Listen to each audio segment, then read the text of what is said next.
Looks like things are heating up. Boxed boilers, sponsors of weather on GB News.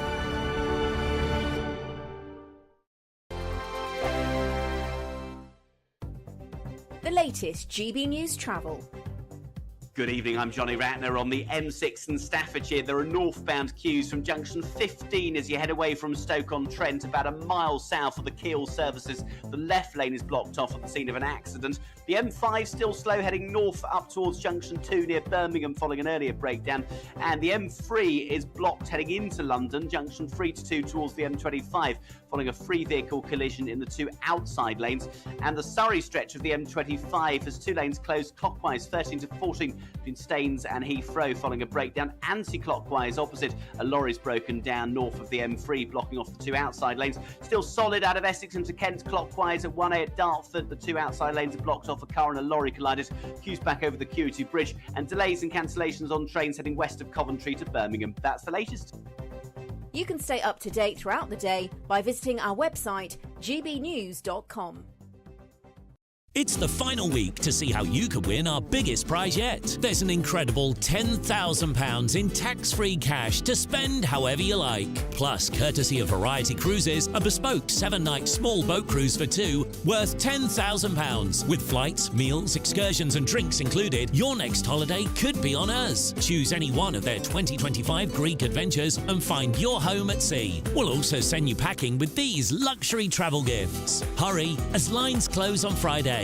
For another chance to win a prize worth over £20,000, text WIN to 63232. Text costs £2 plus one standard network rate message. Or post your name and number to GB04 PO Box 8690 Derby DE1 9TT. UK only. Entrance must be 18 or over. Lines close at 5 p.m. on Friday. Full terms and privacy notice at gbnews.com/win. Please check the closing time if listening or watching on demand. Good luck. 2024, a battleground year. The year the nation decides. As the parties gear up their campaigns for the next general election. Who will be left standing when the British people make one of the biggest decisions of their lives? Who will rise? And who will fall? Let's find out together. For every moment, the highs, the lows, the twists and turns. We'll be with you for every step of this journey. In 2024, GB News is Britain's election channel. GB News is the home of free speech. We were created to champion it, and we deliver it day in, day out. Free speech allows us all to explore and debate openly the issues most important to us, our families, and of course, the British people. Having challenging conversations to enlighten each other. Which is why we hear all sides of the argument. We are the People's Channel. We will always stand by the freedom to express yourself. On TV, radio and online. This is GB News, Britain's news channel.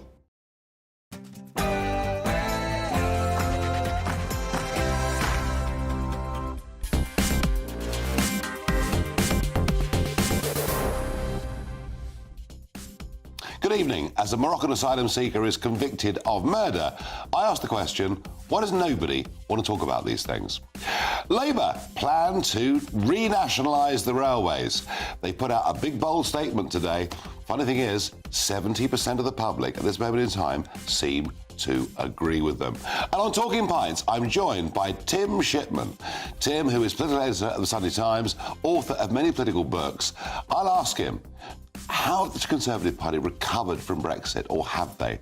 But before all of that, let's get the news with Tatiana Sanchez.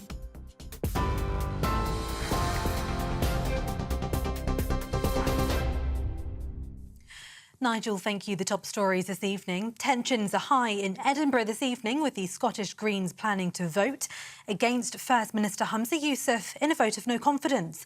It's after the SNP's power-sharing deal with the Greens collapsed this morning, leaving Mr Yousaf in charge of a minority government. Losing the vote wouldn't automatically spell the end for Mr Yousaf, but it would throw serious doubt over his ability to govern. The no-confidence motion was proposed by Scottish Conservative leader Douglas Ross, who branded the SNP leader weak and a failed First Minister. Moroccan asylum seeker Ahmed Alid has been convicted of murdering a 70-year-old man in Hartlepool. Terence Carney was 70 years old. Alid stabbed him 6 times in what was intended as revenge for the Israel-Hamas conflict. Our GB News reporter Anna Riley has more. A jury at Teesside Crown Court has found that 45-year-old Moroccan asylum seeker Ahmed Alid is guilty of the murder of Terence Carney, a 70-year-old pensioner who was fatally stabbed in Hartlepool Centre on the 15th of October, 8 days on from when Hamas attacked Israel. The jury also found that Alid was guilty for the attempted murder of his housemate Javid Nouri, who he lived with in Home Office accommodation for asylum seekers in Hartlepool, and that this attack was motivated because his housemate had converted from Islam to Christianity. He will be sentenced here at Teesside Crown Court on the 17th of May. In other news, a 13-year-old schoolgirl has been charged with 3 counts of attempted murder after 2 teachers and a teenage pupil were stabbed at a school in Wales. A Man Valley school was put into lockdown yesterday when the student carried out the attack. The victims' injuries are not life-threatening and they have since been released from hospital. The attack was halted when a heroic teacher, Daryl Campbell, intervened, placing the attacker in an arm lock until emergency services arrived. A 15-year-old boy has been arrested and remains in police custody on suspicion of making threats referencing the stabbing incident. Donald Trump says that US presidents must be immune from the threat of prosecution. It comes as his hush money case continues today. In a separate case, the US Supreme Court is hearing arguments for why he should be immune from charges related to efforts to overturn the 2020 election. Mr. Trump spoke outside court early this morning. Constitutional rights have been taken away from me, but every single expert, every legal scholar, every respected scholar has said this is no case, there is no case here. The argument on immunity is very important. The president has to have immunity. This has nothing to do with me. This has to do with a president in the future, for 100 years from now. If you don't have immunity, you're not going to do anything. You're going to become a ceremonial president. You're just going to be doing nothing. You're not going to take any of the risks, both good and bad. For the latest stories, you can sign up to GB News Alerts by scanning the QR code on your screen, or you can go to gbnews.com/alerts. Now it's back to Nigel.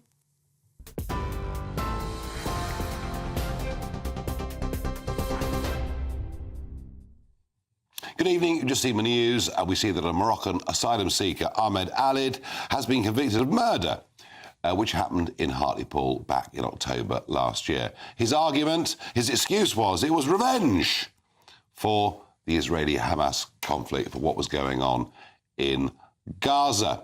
Now, if this was simply a one-off, we might say, well, it's just one bad person. But you know what?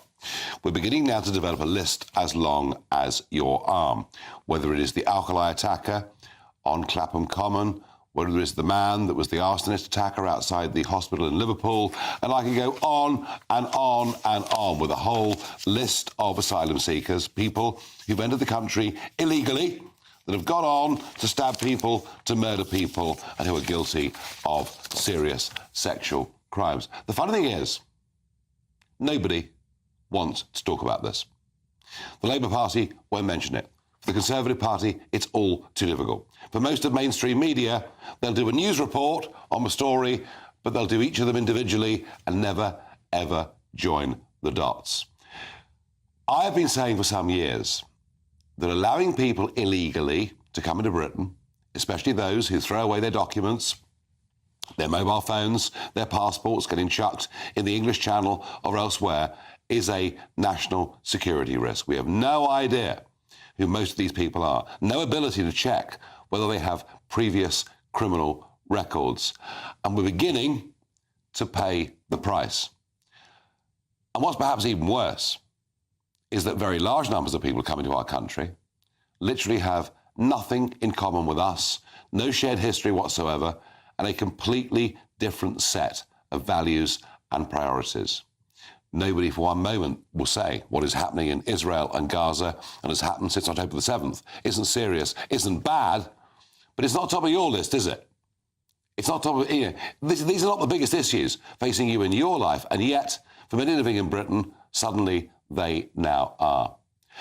I wonder whether we will ever have the collective courage to recognise that if you allow people to come in undocumented, with our complete inability to check their criminal records, we are endangering our own population. And yes, it might be a case here, a case there, but add it all together and you can see that illegal immigration is dangerous and damaging to the British people.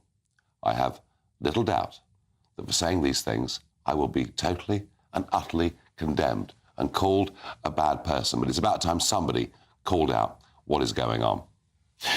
Now, the railways.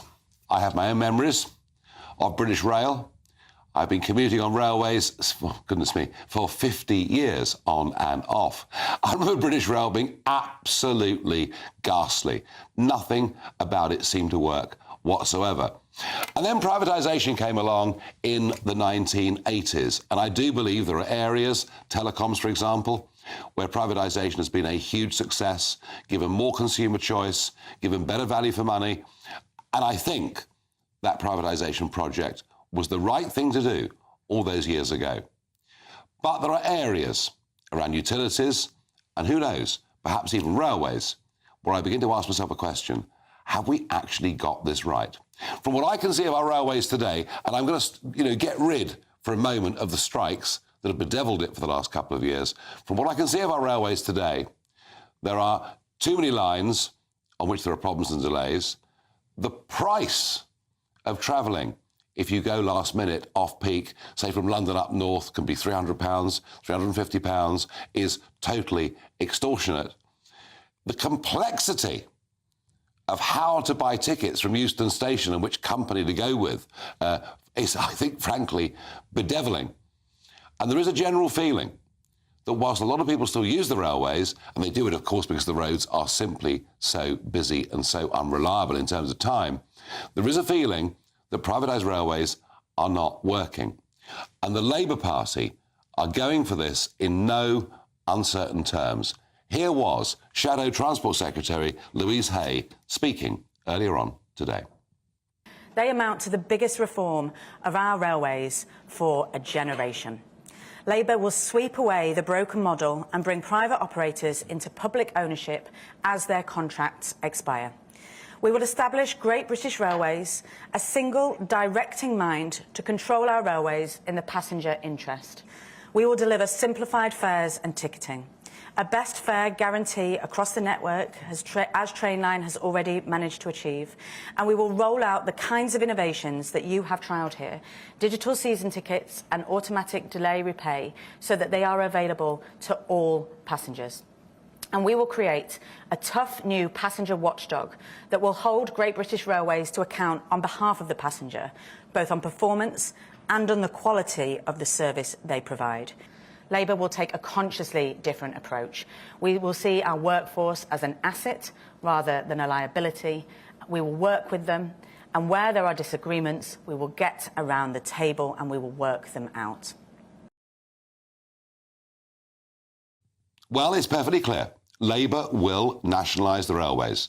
This is one of those policies that is unambiguous. It is clear. No, I made the point already. I did think in the 1980s it was right to privatise many things, but as that project went on, towards the end of Tory rule, I began to become questioning. I'll be honest with you, when it comes to renationalising the railways, I find myself in a very odd position. Normally, I sit here and talk to you on this show with absolutely firm opinions on subjects. On this one, as far as I'm concerned, personally, the jury is out. So I've got two guests for you that'll put both sides of the argument. It may convince me, it may convince you. I'm joined down the line from Wokingham by the Conservative Member of Parliament, Sir John Redwood, and joining me in the studio, Christian Woolmar, railway journalist, historian and former Labour politician. John, you were there in Number 10 as an advisor to Margaret Thatcher during the 1980s, and privatisation was a revolution. And I have to say, I believed much of it that we did in the 80s worked. As the years went on, we privatised more and more things, utilities, railways, etc. I looked, John, at the railways, even with my horrific memory of British Rail, and I asked myself, is railway privatisation actually working? Well, first thing to stress is that we have a largely nationalised railway already, and so many of the things we dislike about the railway are the direct result of the government owning all of the track, all of the signals, all of the stations, and controlling the rest by controlling the timetables and quite a lot of the fares. So people who say they want to nationalise need to understand that it is largely done and that we've had 22 years of very poor performance and big losses by Network Rail, which owns the whole track signals and is often the cause of delay. So when your train is cancelled or delayed, it's often a signal failure or a line problem or a station problem, and that is a nationalised business working for you. When I was advising Margaret Thatcher, we decided not to privatise the railways. We have many better, easier cases, and as you rightly say, there were dramatic improvements in productivity, prices, availability, quality, in telecommunications, in electricity and gas. They worked extremely well. But there was always the need, not merely to transfer ownership to get rid of the financial liability, to improve the financial management. There was also the need to have competition.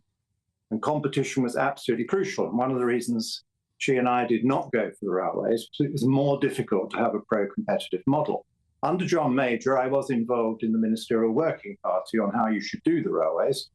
And I was the author of the Minority Report. And I was very, very keen on competitive challenge. Now, we've only been allowed it in one place, so that is Hull. And Hull was getting a very poor service from the regional monopoly that was privatised. And so they allowed another company to come along and provide a better service over their tracks. And that worked extremely well for Hull. And then the regional monopolies and the controllers in Whitehall never allowed it to happen anywhere else. So I say you need a competitive model to get choice, to get better quality, to get the prices down, to get closer to the customers. Network Rail itself, over its 22 years, has lost a lot of money, has required massive subsidies. They say on their balance sheet that all their track and stations and signals are worth £82 billion, but there's only 15 billion left as a taxpayer asset after 22 years of owning these amazing assets, because they borrowed so much and lost so much that the rest is all liability against it on the balance sheet. That's what you get with nationalisation. You run out of money and you have a rotten service. So, John, I mean, the East Coast Line, for example, was losing money, so it's been effectively put under government control. So your argument is we haven't done it properly.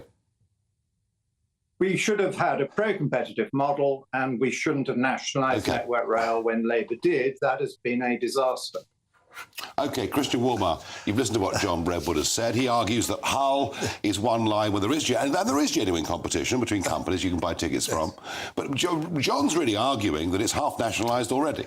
Yes, I mean, I think that he's talking like one of those old Trotskyists who say, oh, yes, socialism would work. We've never really tried it. And when they kind of half try it, they say, no, we've never tried it enough. We really have to try it more. And I think he's suffering a bit from amnesia because actually they did privatise Network Rail, and what happened? It was Railtrack, as it was called then. It actually went bust because it messed up on its major contract on the West Coast Main Line. It had this meltdown after the Hatfield train crash, which resulted in delays everywhere, and that was the end of a privatised Network Rail. And the problem with that is that an infrastructure company like that is never going to have any competition, right? You just can't do that. You can't have two railway lines kind of competing against each other. You can. So, well, with great difficulty, Nigel. I mean, you know, you have a few places like London to Birmingham where you might have kind of different services, but by and large, you have, you know, a track one way and a track the other way, and you can't really have another set of tracks somewhere else. So the whole idea of privatising it to get competition. But then track and rail was separated, weren't they? I mean, yes. an EU directive, actually, a 91 EU directive made sure... that was used as an excuse, actually. But yes, I mean, since when did the Tories actually follow EU directives? They always did. They always, sadly, they always... Let me ask you a question. The key question, you know, John makes the point we could have done this so much better. Yeah. You make the point that actually the whole idea is a dog's dinner to begin with, and I get both arguments. Right. Will full renationalisation of the railways give passengers a better, cheaper service? Well, the Labour's suggestion is not going back to days of BR because the rolling stock has been sold off, the engineering companies have been sold off, so we're not getting full renationalisation. All we're getting is the train operators coming back in-house, and that makes a lot of sense because one of the real problems with privatisation was that they separated the track and the operations. An EU directive did that. The EU directive, Nigel, I've written books about this. The actual thing was just an accounting measure. Like across Europe, they did it as an accounting measure. They didn't have to separate it like that. Anyway, the idea now is that we bring them back together again and form a united rail company. And by the way, one of John Major's ideas that, again, John might have forgotten about, was actually to privatise the companies with the old big four companies like, London Midland and London North Eastern and so on. That would have been a much better way of privatising it because you'd have got proper companies that ran the track and the operations as well together. And that would have been a much better idea, but that was rejected by ideologues like John Redwood, who insisted that competition was what we needed. John Redwood, are you still there with me? John Major rejected that. That was my minority report. I said you needed to keep track and trains together. You would do it on a regional basis, but they needed to be subject to competitive challenge, and there would be a regulator to adjudicate pricing of slots and allocation of slots, so that if the regional monopoly turned out to be bad for customers and bad on fares, there would be a challenge and a regulator would use some of their slots for a competitor company. That was my model. So I don't know why I have to get insulted when somebody hasn't even read what I wrote about these things. Made it very clear at the time that it was much better to keep track and train together. It was indeed an EU regulation which made it extremely difficult to do that. And I suspect that's why my ideas were rejected. And I think if you'd had that with competitive challenge, you would have the advantages of the whole type operation across the network, and you'd have kept the regional monopolies honest. And it is much easier if somebody owns the track and signals and the trains. Of course it is. And one of the big faults of Network Rail in the last 22 years under both governments is they haven't put enough digital signalling in. And if they put digital signalling in, they've got a lot more capacity, more reliability and more safety, because you get much more visibility and you can stop trains as soon as they get anywhere near another train if that starts to happen. And they didn't do that. And instead, they went for this enormously expensive idea of a London to Birmingham going on to the north additional railway line. Now, that wasn't Network Rail. What goes wrong when you go that was not Network Rail. Because that has been completely nationalised throughout its life. Massively over budget, massively overrun, and now having to collapse itself because it was so badly administered. I agree with you. I agree with you 100% on that. Actually, funny enough, the two of you are not that far away on several of these issues. On HS2, absolutely totally agree. But it was not Network Rail. You can't blame Network Rail. A fraction of the money that was spent on HS2, as John quite rightly says, could have improved our railways. Christian, Labour are going to do this, aren't they? They are going to do this. And look, there will be massive savings. You can get rid of all those consultants and all those lawyers and all that delay attribution. I mean, there's hundreds of people whose sole job is to attribute who is responsible for delay so that you can charge either Network Rail or the train operator or the freight operator. That is all a nonsense. So having an integrated organisation is better. But the trouble is, I think John contradicts himself. You couldn't have these kind of regional companies and have competition at the same time. I mean, John makes the point that it wasn't done properly, and he was very, very, very questioning about it back in the 90s. Either way, folks, at home, I think Christian Warmire's argument's winning. 70% of you think that actually the railways should be nationalised. Labour are going to win the election. It is going to happen, and we'll have a look at this again in a year or two's time to see whether it's any better. And goodness gracious me, I really hope that it is. I'll come and tell you that. No. We will come back to this subject again and again and again.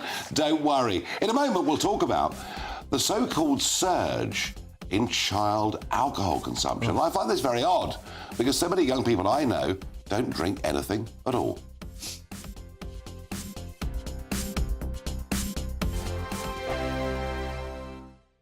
Patrick Christie's Tonight, weekdays from 9 p.m. And I did want to give you a platform, but I also want to give you an opportunity to apologise to anyone that you might hurt, And also give a message now to people who might want to copy some of the things that you've done, because people have copied it. So is there anything you'd like to say about that? So the first thing you addressed, yeah, I do want to say sorry, because I did say sorry in the BBC interview, and that's the only thing they put out as a clip. So I don't know why they tried to do that, but I'll say it again on GB News here.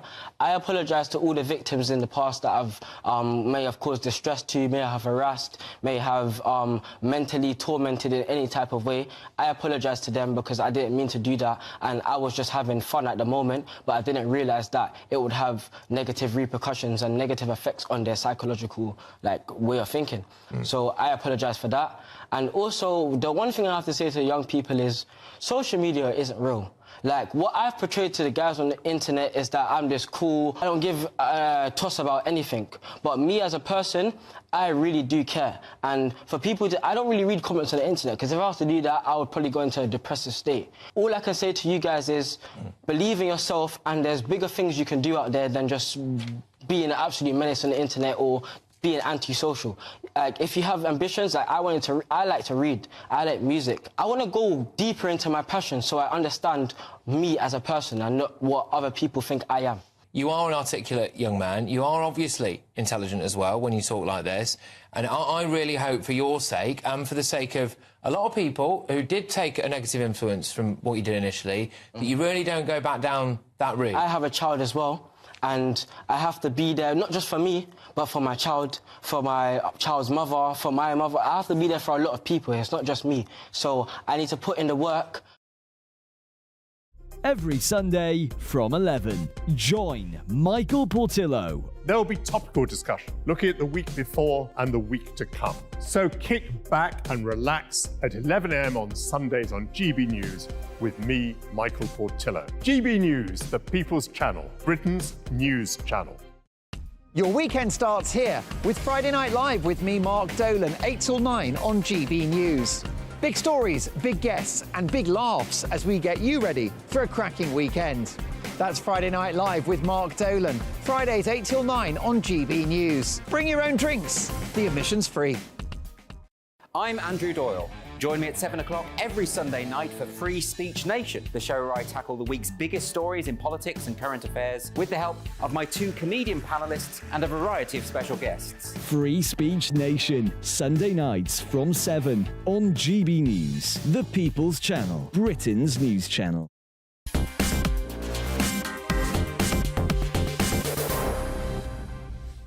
Huge story today, led by the Times but followed by all the others, saying that underage child drinking in the United Kingdom, we are topping the league of 40 comparable countries. Now, it sounds awful, and of course there are those in the medical profession who say the earlier you drink, the more likely you are to become dependent on drink. And yet, this sort of contrasts a little bit with a lot of people in the 18 to 24 bracket who, unlike those that went before them for decade, perhaps even century after century, seem not to drink at all. Many are pointing the finger at lockdown. They're saying this is what has caused the problem. Well, I'm joined once again in the studio by Loreen Mara, behaviour specialist and ADHD coach. Loreen, it's difficult to make full sense of this poll. You know, if somebody aged 13, 14, 15 has a glass of wine, a glass of champagne at a wedding or whatever it is, they would go into these figures as an underage drinker. Sure. And it seems to me that of itself is not problematic. I would agree with you, and I do think that, and I think this is a very important thing, I think in this country we view alcohol in a very different way than they do in Europe. For example, in this country, we link drinking to having fun. I went out last night. I was absolutely blind drunk. That's Did great. you have a good time? It was brilliant. Yeah. What is brilliant about that? Well, I may be the wrong person to ask on this. But I mean, look, I mean, you know, certainly my generation, when we were 18, the first and most important thing to do, even before 18, was to get to the pub. Yeah. Was to get to the pub. Now, as I say, these figures that 50% of people by the age of 15 have had a drink, I don't find it of itself worrying. If it's repeated and regular, then perhaps it does lead to longer-term dependency. But how do we fit this in with the other figure that I reported at Christmas? And that was some of the supermarkets saying that when they're budgeting for what they need to sell for families for big Christmas lunches, that sort of 40%, maybe more, of 18 and 24-year-olds now don't drink at all. So what's going on here? I think there are several things. First of all, if they drive, a lot of them are far, far more responsible when it comes to... Yeah. Second of all, I think the price of alcohol for a lot of people is prohibitive. And I think whether seeing your mates maybe going to their house and having a drink as opposed to going to the pubs. We all know a lot of pubs are closer because of costs, yeah. And I think a lot of people are now seeing that drinking and falling down is maybe not a particularly attractive thing to do. When you see these girls, and as a woman I feel very strongly about this, these girls who sit on the edge of the pavement with their legs wide open, which terrifies the life out of me. And they don't know whether they're coming or going, and I'm thinking, are you thinking about your safety here? So what you look like? So we're having this debate about underage drinking. Yeah. We're having this debate about banning anybody who's 14 now from ever buying cigarettes, which I think creates a black market, but that's by the by. And yet, what we're not talking about is the damage that drugs are doing to young people. Isn't that the biggest problem? You look at behavioural problems, ADHD. We're obsessing with drinking and smoking. Yeah. Aren't drugs the real problem with young people? Yes, they are, because you know what? You can get the same buzz from smoking a joint as you can from having X number of drinks. And X number is different. Your X number is different from my X number, OK? So I think people find it more sociable to sit and smoke a joint together, and I'm not condoning that. I am not condoning that at all, because illegal is illegal is illegal, whichever way you look at it. But they find it more sociable to sit and share something like that than they do to open a bottle of wine, a can of beer, or whatever those may. And they will tell you, because I've had this conversation 100 times, that it's less harmful. I don't know, I'm not a doctor. No, well, it depends what it is. And if it's skunk and stuff like that, then actually it's incredibly damaging mind-wise. If it's just the leaf, it may be less damaging, but I'm not advocating for it. And final thought on all of this behavioural stuff, Lorraine. If things are illegal, does it make them more attractive? I think it does for some people and it doesn't for others. However, I don't think it's so much the illegal. I think it's the fact that perhaps their parents will say, have a drink before you go out, you'll have a good time, right? I think there is that okaying it, for want of a better way of putting it, that is all right, and it isn't all right. You don't see people in Spain and Italy sitting... I mean, there are some people that drink and fall down. We know that. That goes across but not like him. No, I get it. No, all round, thank you. My pleasure. All round, folks, we do have a bit of a problem in this country with our culture. It's been there for centuries. I don't think it's going to go away overnight.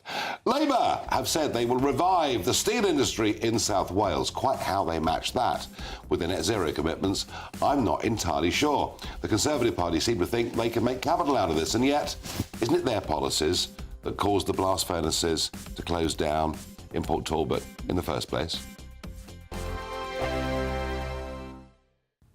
Good evening. Here's your latest GB News weather forecast brought to you by the Met Office. It's going to be another rather chilly night for many of us, and there will be some showers around and more showers to come as we go through tomorrow due to an area of low pressure just out in the North Sea, bringing a showery theme to many places. Some further showery rain through this evening and overnight across southern parts, and here it is going to stay pretty cloudy, keeping temperatures up. Elsewhere, there'll be some clearer skies further north, albeit with a few showers around across some northern and eastern coastal parts. Perhaps the odd wintry one over the higher ground of Scotland. Where we see the skies clear, we are going to see temperatures dropping, so they will fall a few degrees below freezing in some rural spots, a touch of frost for some of us first thing tomorrow morning. Otherwise, as we go through tomorrow, staying pretty cloudy across some far southern areas, and watch out for some heavy, perhaps even torrential downpours across parts of the southwest into the afternoon. Elsewhere, the showers across the far north and east will become more widespread, feeding inland, so a greater chance that many of us will catch one into the afternoon. Temperatures staying a little bit on the low side, not feeling too bad in the sunshine, otherwise a bit cool for the time of year. Into Saturday, and there will be some showery rain feeding its way northwards across parts of England and Wales. Could be a little bit heavy at times. Also a scattering of showers for northern and western parts of Scotland and Northern Ireland, but in between these two areas, staying largely dry. There may even be some sunshine at times. Sunday brings some heavy persistent rain to some eastern southeastern parts, but temperatures are gradually climbing. Bye-bye.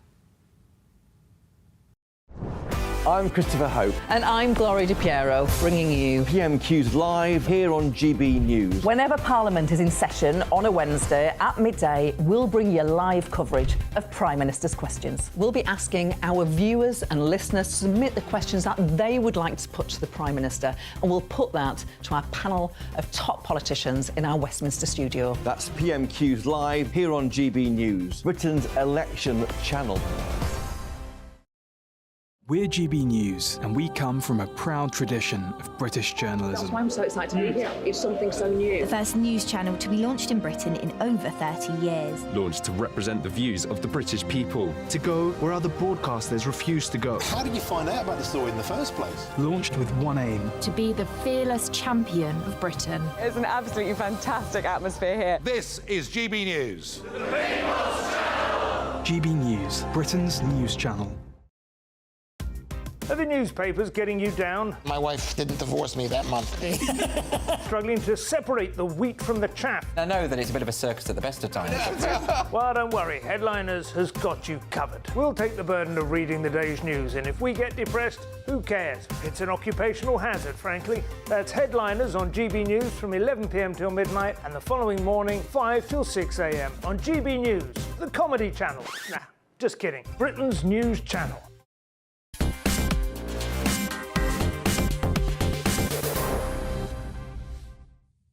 Contrary to much of what you may read or hear in mainstream media, GB News is now attracting a growing number of people who intend to vote Labour at the next election. They're disenchanted with the Conservatives, and they're attracted by some of Labour's ideas, and perhaps railway nationalisation is one of those.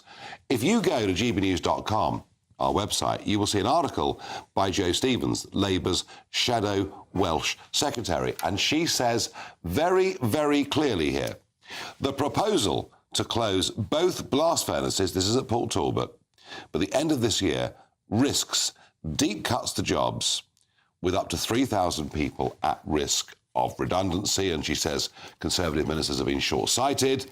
They've marginalised Wales in terms of importance. If you want to back steelmaking, back Labour. And many of these arguments, on the face of them, are very, very tempting. Truth is, it's the pursuit of net zero policies from both parties that is leading to these closures. It is the fact that energy for manufacturing in Britain is much more expensive than it is in America, in Europe, and with all of our competitors. I'm joined down the line by David T.C. Davis, Member of Parliament and Secretary of State for Wales. David, you, through your net zero policies, have directly led to the end of primary steelmaking in South Wales and throughout the United Kingdom. And according to the Labour Party, you should be ashamed of yourselves. First of all, Nigel, thank you for giving me the chance to come on and rebut some of the comments that are being made. Let me deal with the central challenge. This is all about net zero. There has been an increase in costs for energy-intensive industries such as steel. Totally accept that. The cost of energy is a lot more in the UK than it is in America. That is also correct. But we've acknowledged that. We've acknowledged that. We brought in the British energy industry supercharger to ensure that companies like Tata have access to cheaper energy. That's going to be worth up to £410 million by the end of 2025. So I acknowledge there's a problem. Energy for these big companies will not be, as a result of this, any more expensive than it is in the EU. But the central problem with these David, one second. You've acknowledged that, but you've caused it over the course. But you've caused it over the last 14 years. So everyone acknowledging, but you have actually, as a government in power for 14 years, put up through green subsidy energy prices for consumers and manufacturers.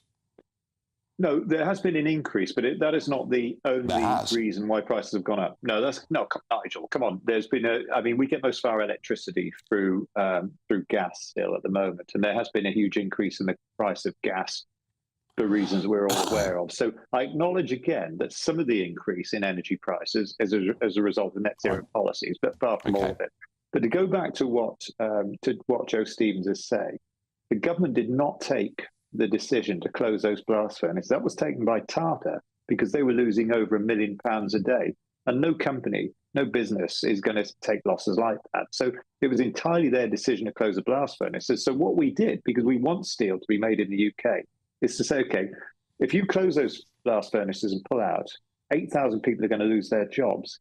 So as a UK government, we said, what can we do to keep you in the UK?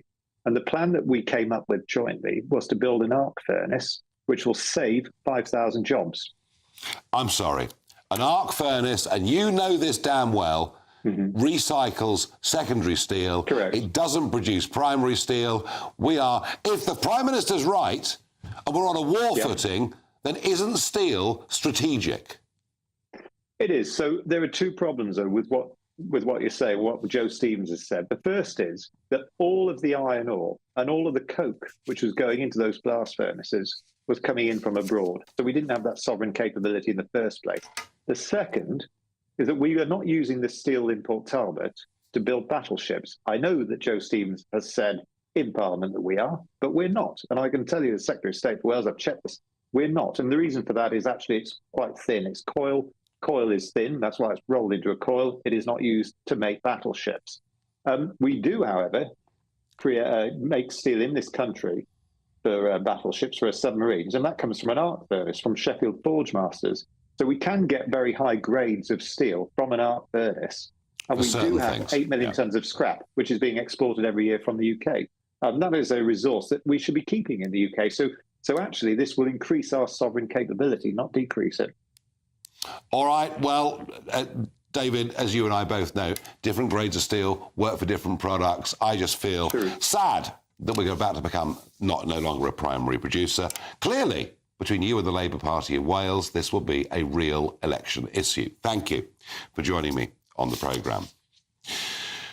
Now, the What the Farage moment today, oh, goodness gracious me, I can barely put up with this. This did happen in Amherst in Massachusetts, but hey, it could be happening here. Have a look at this. Today what we're going to do is we're going to shout, Free Palestine. Can I hear that? Free Palestine! If you're a drag queen and you know it, shout, Free Palestine! If you're a drag queen and you know it and you really want to show it, if you're a drag queen and you know it, shout, Free Palestine! Telling young kids, if you're a drag queen and you know it, chant Free Palestine. This is wrong on absolutely every level. What on earth we're doing, confusing kids of that age with drag queens, I have absolutely no idea. And for them to be then using this explicitly in a political way is just so wrong. I made the point, it was happening in America. But what happens in America, then it always happens here. It is wrong. Frankly, folks, I think it's sick. Now, I talked last night about Trick. Yes, we're going to go for it. We're going to go for News Presenter of the Year again. It's entirely up to you, the great British public, to vote. So please, please, please, go to the QR code. Go to the website.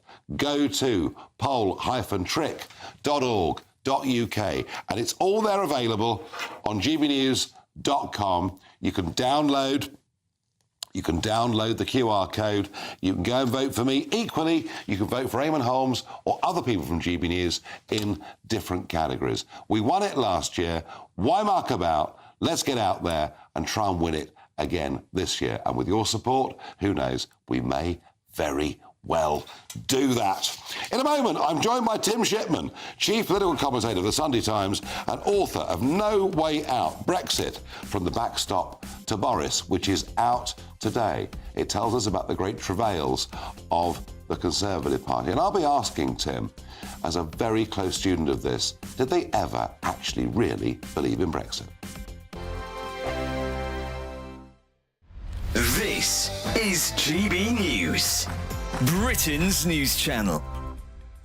Sadiq Khan has been accused once again of plotting to bring in a pay-per-mile charging scheme in London, after a Labour councillor said it was only ruled out for now.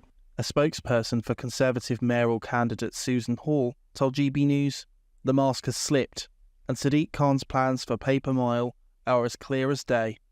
The only way to get the ULEZ expansion scrapped and to stop Sadiq Khan's pay-per-mile plans is to vote for me on May the 2nd.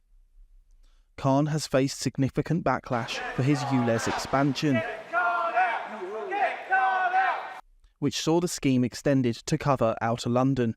He has previously ruled out introducing pay-per-mile in London, accusing Susan Hall's team of spreading misinformation around the issue. However, Sadiq Khan's transport strategy appears to commit the mayor to conducting a review of road user charging schemes, which could involve the introduction of a pay-per-mile style levy. The strategy report was published in 2018 and revised in 2022. It says these could replace schemes such as the congestion charge, low emission zone and the ULEZ. In doing so, the mayor will consider the appropriate technology for any future schemes, and the potential for a future scheme that reflects distance, time, emissions, road danger, and other factors in an integrated way. Last week, a spokesman for Mr. Khan said, "This is an absolute nonsense from a Tory party desperate to distract from their 14 years of failure and is categorically untrue." Sadiq has definitively ruled out pay-per-mile. Pay-per-mile was first proposed in Boris Johnson's transport strategy when he was mayor. Nicholas Dunning, GB News. GB News is Britain's election channel. And from Thursday the 2nd of May, the people decide. As the country heads to the polls in a rush of elections, we'll take you through the night as the first results come in. And we'll pick up at breakfast with the very best guests and analysis. And on the weekend, the results won't stop, and neither will we. We'll explore what it all means for you as we look ahead to the general election. Continuing coverage live from Thursday the 2nd of May at midnight on GB News. 2024, a battleground year. The year the nation decides. as the parties gear up their campaigns for the next general election. Who will be left standing when the British people make one of the biggest decisions of their lives? Who will rise? And who will fall? Let's find out together. For every moment, the highs, the lows, the twists and turns. We'll be with you for every step of this journey. In 2024, GB News is Britain's election channel.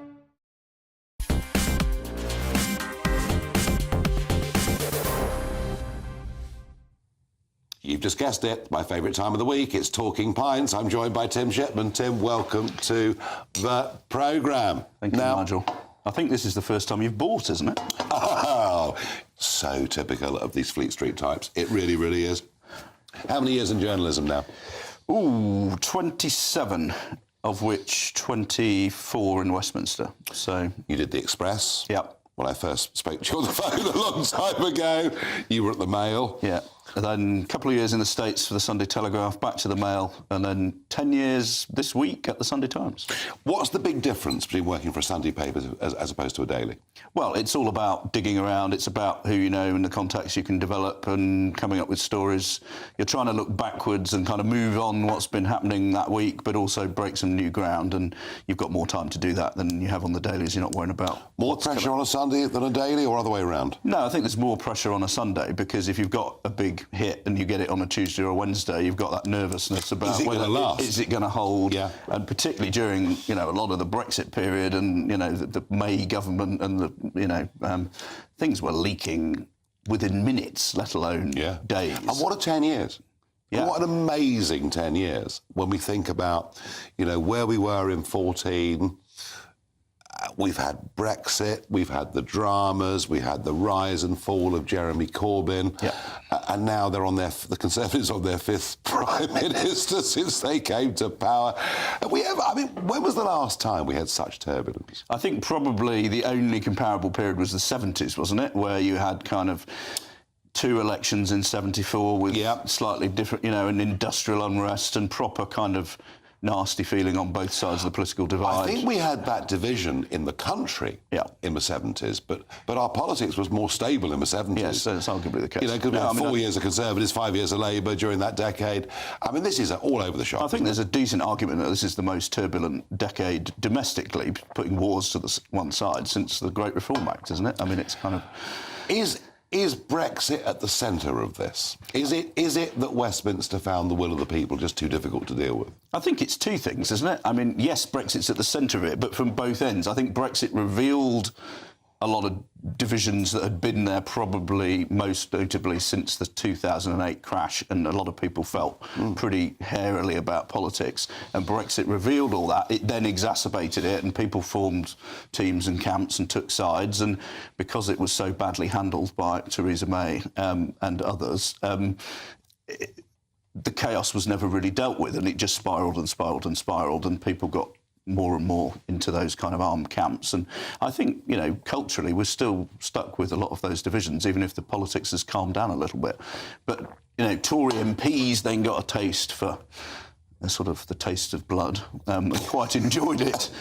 And once you've turfed out 2 or 3 prime ministers, keep going. Well, if you don't think they're doing well, then you're kind of used to it. Once you've rebelled once, or once this you've may happen again. Once, why stop there? It may happen again. Who knows what will happen with the results next Thursday? We've got big mayoral elections, but not big, but reasonable sized local elections. See, what fascinates me, Tim, is I was an outsider in all of this, an agitator, getting millions of votes for UKIP, Brexit Party, etc. I really wonder whether part of the problem is the Conservative government had to accept Brexit ultimately, but never really believed in it.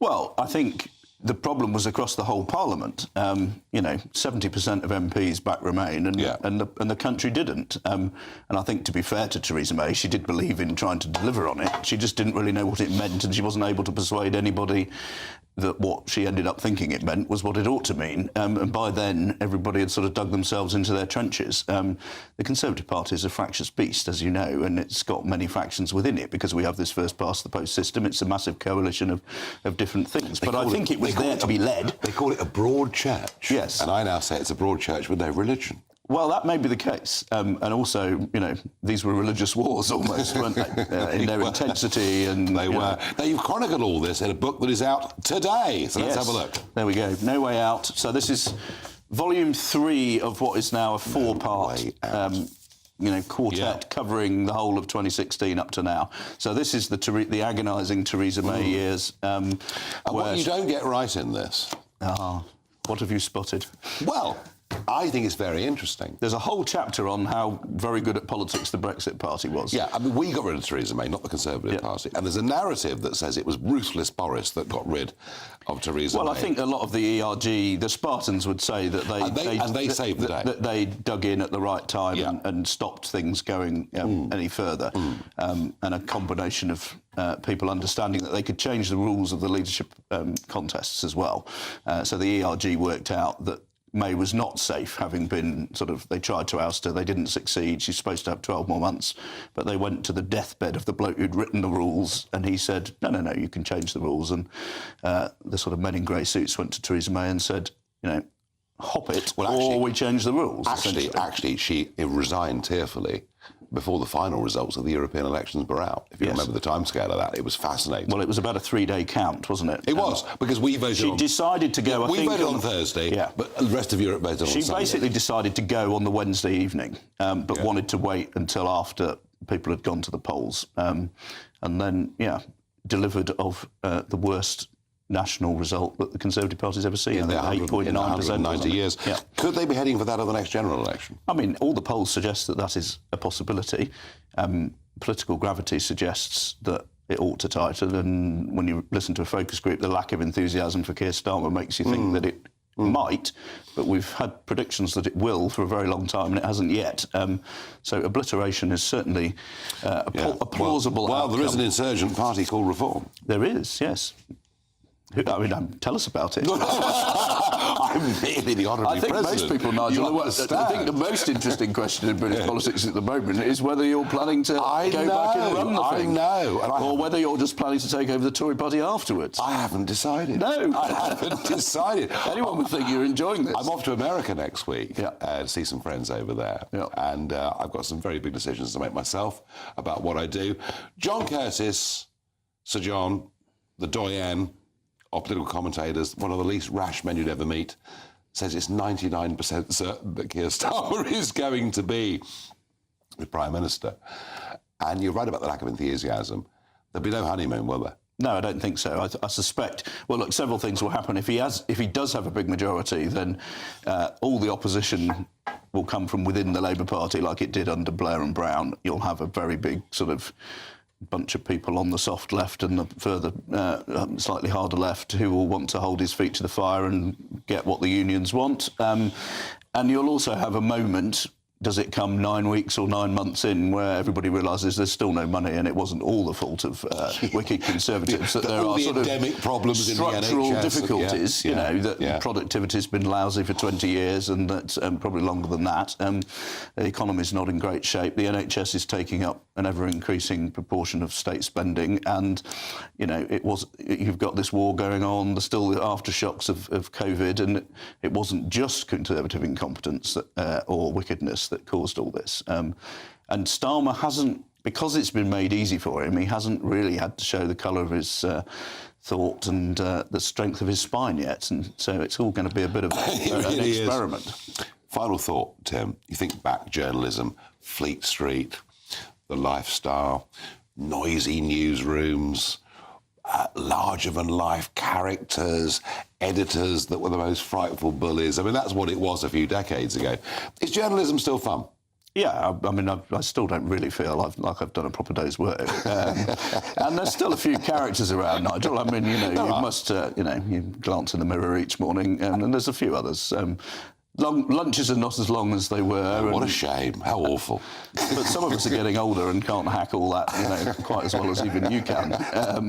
So, yes, I mean, we're always complaining that politics is less colourful and less interesting than it used to be, or that politicians are, at least. I don't think politics is less interesting. But I think the interesting thing watching, if we do have a big clear out of MPs, there'll be a whole new load of people, some of whom will be talented and some of whom will be entertaining and some of whom will start staring mad, because in big majorities a lot of people get elected who just popped out for a newspaper and did not expect to find themselves in the House of Commons. The more MEPs UKIP got elected, the more problems we had. Tim Shipman, No Way Out. This is my transatlantic reading as I head off to America on Monday. Morning, Jacob. Good evening.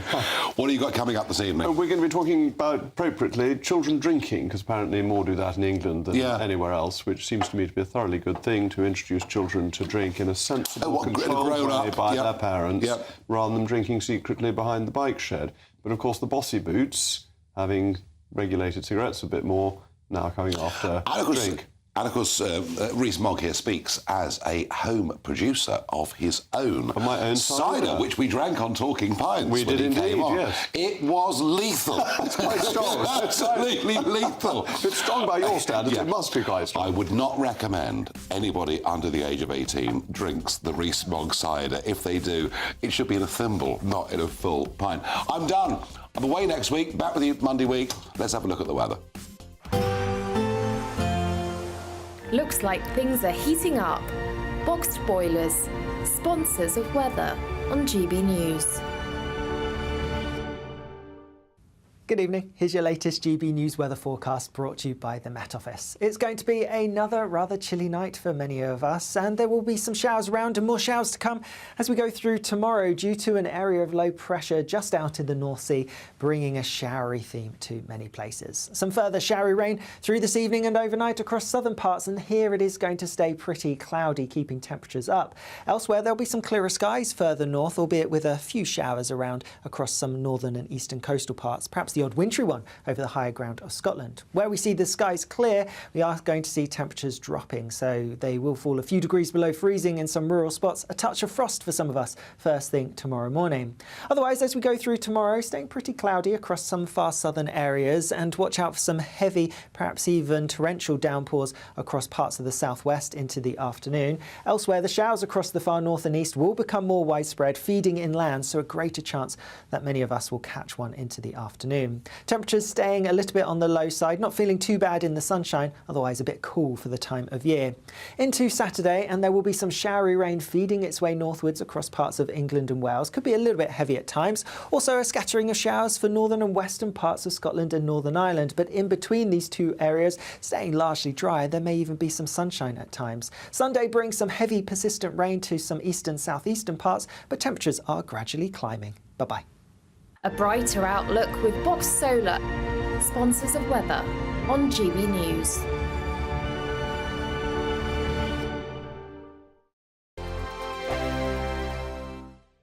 It's the final week to see how you could win our biggest prize yet. With thanks to Variety Cruises, a family company sailing since 1942, you have the chance to win a £10,000 7-night small boat cruise for two. With flights, meals, excursions and drinks included, you'll be able to choose from any one of their 2025 Greek adventures. Plus, you'll also win £10,000 in tax-free cash to make your summer sizzle. And we'll pack you off with these luxury travel gifts. Hurry, as lines close on Friday. For another chance to win a prize worth over £20,000, text WIN to 63232. Text costs £2 plus one standard network rate message. Or post your name and number to GB04 PO Box 8690 Derby DE1 9TT. UK only. Entrance must be 18 or over. Lines close at 5 p.m. on Friday. Full terms and privacy notice at gbnews.com/win. Please check the closing time if listening or watching on demand. Good luck. 2024, a battleground year. The year the nation decides. As the parties gear up their campaigns for the next general election. Who will be left standing when the British people make one of the biggest decisions of their lives? Who will rise? And who will fall? Let's find out together. For every moment, the highs, the lows, the twists and turns. We'll be with you for every step of this journey. In 2024, GB News is Britain's election channel. Join me, Camilla Tominey, every Sunday at 9:30 when I'll be interviewing the key players in British politics and taking them to task. This report basically says that he's not fit to stand trial. With an upcoming election looming over Westminster, now is the time for clear, honest answers. I agree. And that's precisely what I'll get. Is he indecisive? Incompetent? That's the Camilla Tominey Show at 9:30 every Sunday on GB News, the People's Channel, Britain's election channel. I'm Patrick Christie's. Every weeknight from 9, I bring you 2 hours of unmissable, explosive debate and headline-grabbing interviews. What impact has that had? We got death threats and the bomb threat and so on. Our job is to do what's in the best interest of our country. You made my argument for me. My guests and I tackle the issues that really matter with a sharp take on every story. I'm hearing it up and down the country. That was a beginning, not an end. Patrick Christie's tonight from 9 p.m. only on GB News.